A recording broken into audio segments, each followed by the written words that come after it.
It is another edition of Time About the Movies, and today we're taking a look at the 4 films released on March 13th, 2009. We have, like I said, 4 films to take a look at. Half of them are good, half of them not so much. Let's go ahead and get right to it. Let's start off with the biggest new release of the weekend, Disney's latest live-action remake, and starring, once again, Dwayne Johnson, Race to Witch Mountain.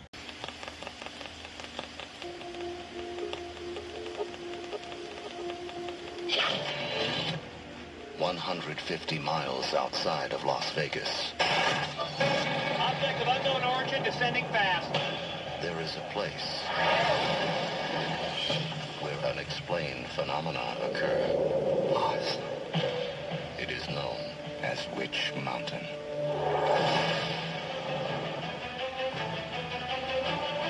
Where to? We must travel in that direction. Latitude 40.5. We're just gonna stick with that direction. Those vehicles behind us are indicating a pattern of pursuit. And I'm just gonna let them pass. Are you doing this? There's no way. No. My brother and I are not from your planet. Well, you don't look like aliens. What does an alien look like? You know what aliens look like? They're like little green people with antennas that take me to your leader, Earthlings. Oh. You're telling me you think those 2 kids were extraterrestrials searching for their missing spaceship? Oh, they can also do all this stuff, too. Our spaceship is locked inside Witch Mountain. If we don't get there in time, the invasion will begin. Who is he? He's a bounty hunter.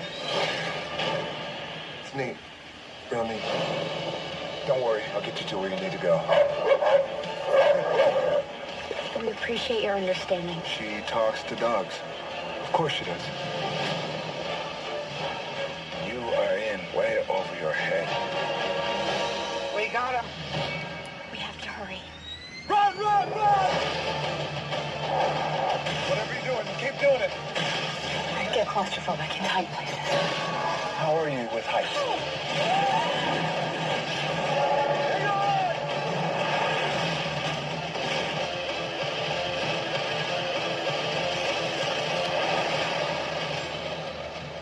You do know how to fly this thing, right?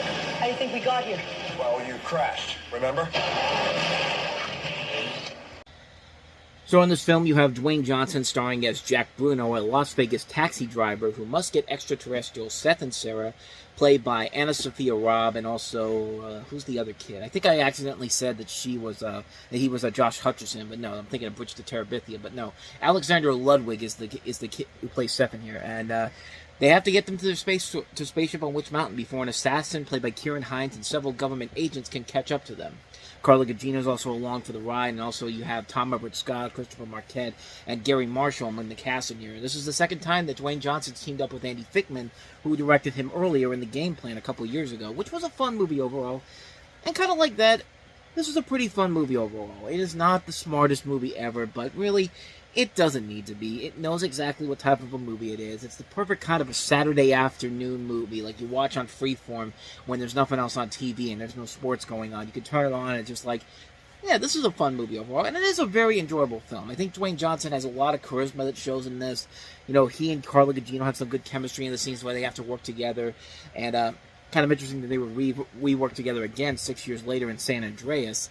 And the film overall has some pretty impressive visual effects, all things considered. I mean, this is only a $50 million budgeted film, and it just shows how good they can make the effects in here overall with not even that small of a budget, but smaller compared to the typical blockbusters as a whole. And like I said, it's a movie where you don't go into it expecting anything smart or clever. You just want to go in there and watch a good, fun, a cheesy, fun Disney movie in general. Now, I never grew up with the original Witch Mountain movies in general, but you can get a pretty much a good idea of what those other movies were about in general, and this is a nice upgraded version of that. I think it's a very entertaining film. I think it's a very solid remake. Nothing too crazy, nothing too amazing, but definitely one you want to check out. It's one I do recommend checking out. Race to Witch Mountain. So with that said, let's go ahead and move on to the next movie we have here. It's the remake of one of Wes Craven's early films, The Last House on the Left. Late one summer, Mary Collingwood left her parents' lake house to meet a friend in town. 6 hours later, she was left for dead. Yeah, what? I saw a house back there. On March 13th,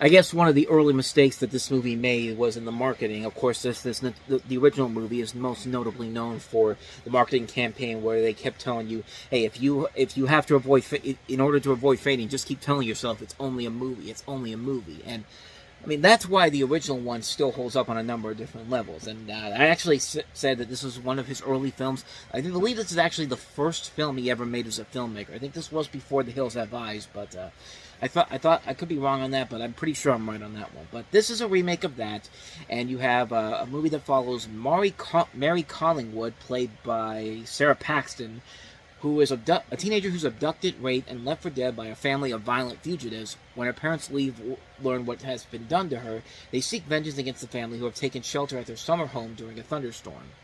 And you have a cast that also includes Monica Potter, Tony Goldwyn, Garrett Dillahunt, Aaron Paul, who is just coming into his own with Jesse Pinkman on Breaking Bad, Ricky Lindholm, Martha McIsaac. So pretty solid cast overall in here. And for a movie like this to be a remake of a classic movie in general, I will say this. It's one of the better horror remakes, but at the same time, it's definitely not a very good movie. It's one of those ones where it tries to go for the Saw audience. Like, it's more gorier and more, it's more gorier, more explicit than the movies before than the previous film was. But you can tell it was made in the Saw generation, the Saw Hostel generation, where we only have to be excessive in gore, and that's what's going to be the real shock value here. Well, the first movie was not like that whatsoever. There was at least something we got besides the violent aspects of it. We got to know the characters. I mean, that's one of the reasons why the original Last House on the Left still holds up. And this one, it almost gets there, but it just feels like it's contractually obligated to not have an engaging story or likable characters that we want to follow. We got to follow the Saw Hostel routine, and that just really kind of hurts the film in general. And just there's no real fun in watching this movie in general. I mean, it's just not an engaging movie. There's nothing that's thought-provoking about it. There's nothing that's so intense that you have to avoid fainting by just telling yourself it's only a movie. There's just nothing there that makes this movie worthwhile in the end. I mean, like I said, it's one of the better horror remakes, but even then, it's still not one I'd say you have to check it out. It's definitely an inferior film compared to the original movie, and it just didn't work for me. So yeah, skip on Last House on the Left. So with that said, let's go ahead and move on to our next movie. And, we all know Zach Krieger as the director of Barbarian. He also is behind stuff like Companion and Weapons. But I bet you can't figure out what his first movie actually was, more than likely because you probably have never even seen it before. Eugene, I love you. I think we're ready. I promise I'll have sex with you on prom night.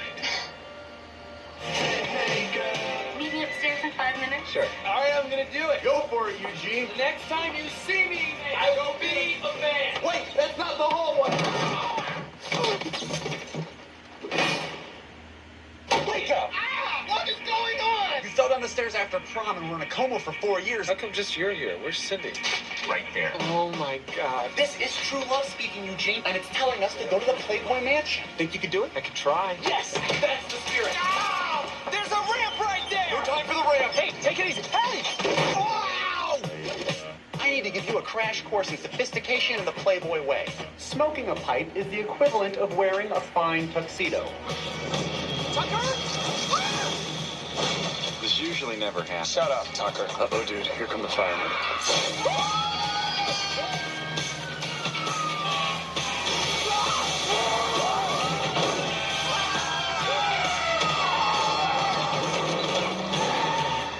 Stupid firemen.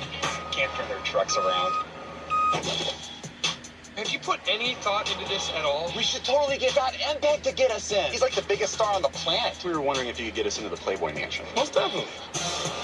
I'm saving myself for my girlfriend. Look at me. This is a party bus. There's only one rule. You got to party. You like this? Then you come and get it.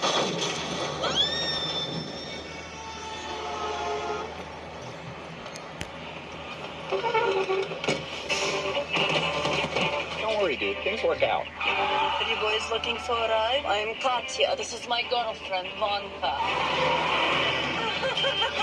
Katya! Oh, sweet God. How are we going to get in here? I think I have a plan.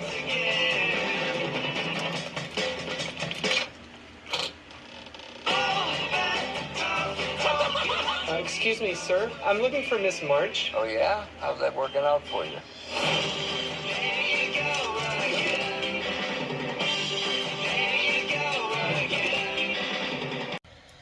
Well, on the one hand, Zach Krager saying that he'll be a man after this whole experience coming out. That ended up being true because he has gone on to become one of the most well-known young horror directors out there with Barbarian, and of course he's working on Weapons right now, and he's got the Resident Evil movie, which has given him a lot of money in general. So hey, he was right on that front. But yeah, this is one of those movies where you see that trailer and you see moments in there that are really funny, but at the same time you also see stuff in there that's just kind of a generic ass raunchy comedy. And that's really the major problem with the movie, is that there's times when it has a lot of flash of potential, but then it just kind of falters on some of the stuff that you expect to see in a movie like this.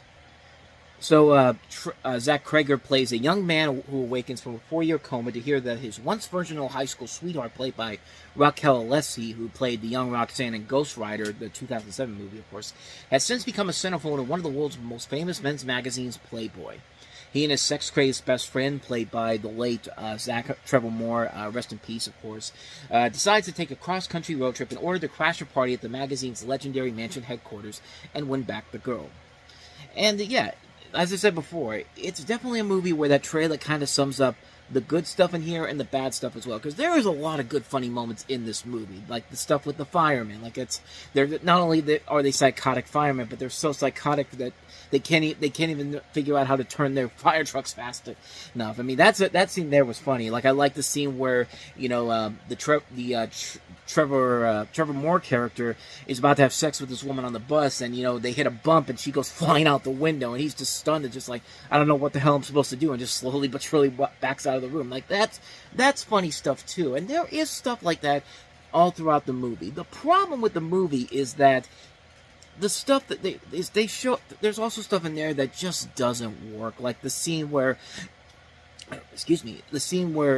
Trevor Moore is hitting his best friend while he's still in the hospital, coming out of the coma, like hitting him with all that stuff. It's just like he keeps getting injured. Like, that seems like it's way too excessive. Like, it's just going too far. It just seems like they're doing it for the sake of having a joke there, and they throw in lazy attempts at gross out humor. Like, the big thing is that because he's been in the coma for 4 years, he hasn't gone to the bathroom, so now he has explosive diarrhea, and it's just like, really? We're going to throw that in there? Like, it's just... And it doesn't happen once in this movie. It happens 3 times. 3 times over the course of this goddamn movie. Every 30 minutes it happens, and it just feels like, why? Like, why do we have to throw that in there? And it tries to titillate you with the boobs, with the hot ladies and all that. Like the scene in the trailer where you see the two guys getting picked up by the lesbian couple who continuously want to have sex with each other but need somebody to drive the car. Like, it's literally there for them to just show 2 hot women having sex, and having one of them use their tongue to open the lock at the mansion, which I'll admit that's another really good moment in here. But again, like, they just see it's in between the stuff that actually does work. There's stuff in there where you just feel like they're forcing it in because it's an R-rated, gross, raunchy comedy, so we have to go down the American Pie route here. But the difference is, American Pie can make that stuff, that gross-out humor, smart. Like, the Judd Apatow movies can make that funny, that raunchy humor smart. This just feels like they're trying way too hard to just get a laugh out of you, and it's not funny most of the time. There's times in here where it is funny. There is a good cast involved in here. I like the fact that Hugh Hefner was so interested in this. Like, he really liked what he saw from this, and he wanted to be a part of this movie. In fact, Robert Wagner was originally cast as Hugh Hefner, and they showed it to Hefner, and he said he did a great job, but the audience at the test screenings for this didn't react to it, and so they wanted Hefner to play himself in here, which he was more than willing to do. So I like the fact that he was able to go in there and do that. And yeah, it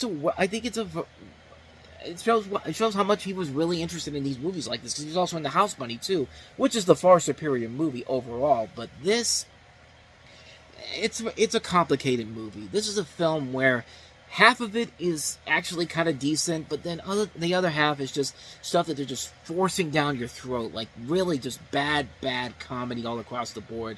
And it's just like, there was a potential here for something really good, especially since The Whitest Kids You Know is a really funny comedy group. And the fact that these guys were involved in this movie, and although they weren't initially interested in it at first, they eventually decided to work on it in general. But, I mean, they've even gone back and said, like, before Zach Moore died, he basically said that, actually, again, their names mixed up, I keep getting their names mixed up. Trevor Moore.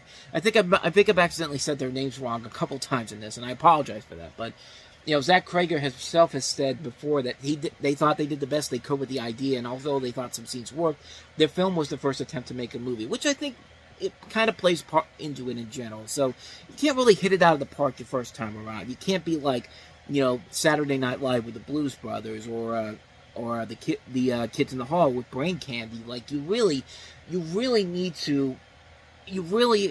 have to go into this knowing that this is probably not going to be your best work overall, and that your better days are ahead of you. Well, at least for Zach Krager, his better days are definitely ahead of him. Even though Trevor Moore has stood by the movie up until his death, comparing it to the TV show, saying that some parts are funny, some parts ain't. And the director still have a sense of humor about the poor reception, as they would read the poor reviews and sarcastically remark about the film's quality on live stream, which they at least know that, yeah, it's not going to be for everybody, but they still have fond memories of it, which I can't really argue with them on that front, even though I will say this, it's not the terrible movie that everyone thinks it is. Like I said, half the stuff in there is very funny, but then when they have to throw in the lazy gross-out humor and just the lazy attempts to try to get boys in here to see the TNA moments, that's where I think it really kind of draws the line to not being a good movie overall. It's a mixed opinion for me, but more leaning towards my thumb going down on it, really. It's just kind of like, I didn't hate it, but I don't really like it either. I mean, it's one of those movies where I got suckered into it, and by the time I watched it, it was just kind of like, yeah, this isn't as good as I remember it was. But like I said, it's not the worst raunchy comedy I've ever seen, and at least they're trying on some parts. It's just the stuff where they throw in the lazy humor that really kind of does it for me. But I mean, that's just my personal take on it, per se. So that's my thoughts on Miss March. Let's go ahead and wrap this up by taking a look at easily the best movie on this entire show this week, and that is, of course, Sunshine Cleaning.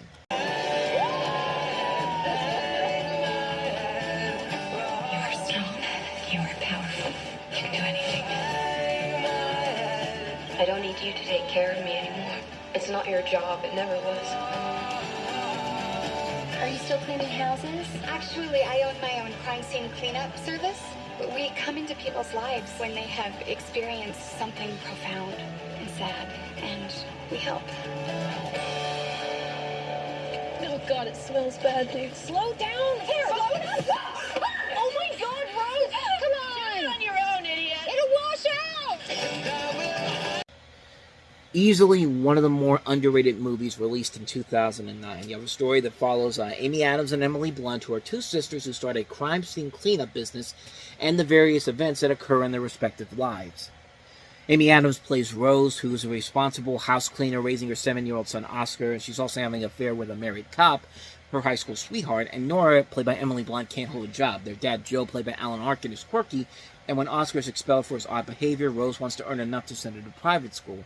And Max suggests she clean up after crime scenes, suicides, and deaths that go undiscovered for a while. Rose enlists Nora, and Sunshine Cleaners is born. Nora bonds with the dead. Rose finds out that it's a regulated business, and complications arise.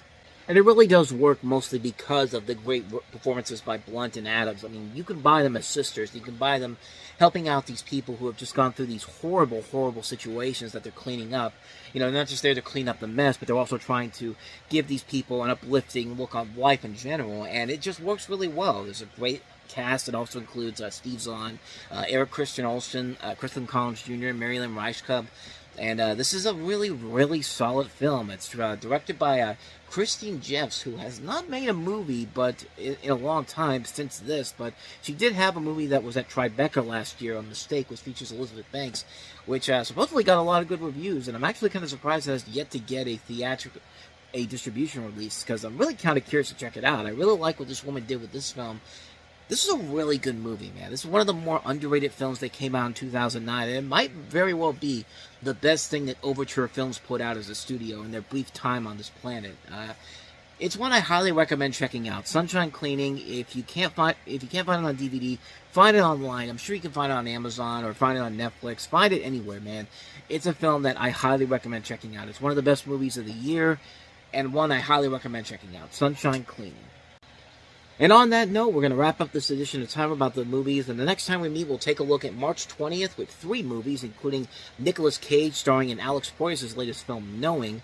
We have Jason Segel and Paul Rudd starring in the latest comedy, the frat pack comedy, if you will, I Love You Man, directed by John Hamburg, the writer of Meet the Parents. And we also have Julia Roberts and Clive Owen leading an all-star cast in Duplicity. We'll take a look at those 3 films that'll be coming up tomorrow on the show. So until then, thank you so much for watching. And if you did enjoy this and want to see more videos like it, please go ahead and hit the playlist on the next page. Check out the previous episode. And also don't forget to hit the like, subscribe, notification button, and the bell. That's where you get updates on new videos when they come out. And we do post new videos here every day. So with all that said, I'm off. I'll see you guys next time. And until then, as always, take care.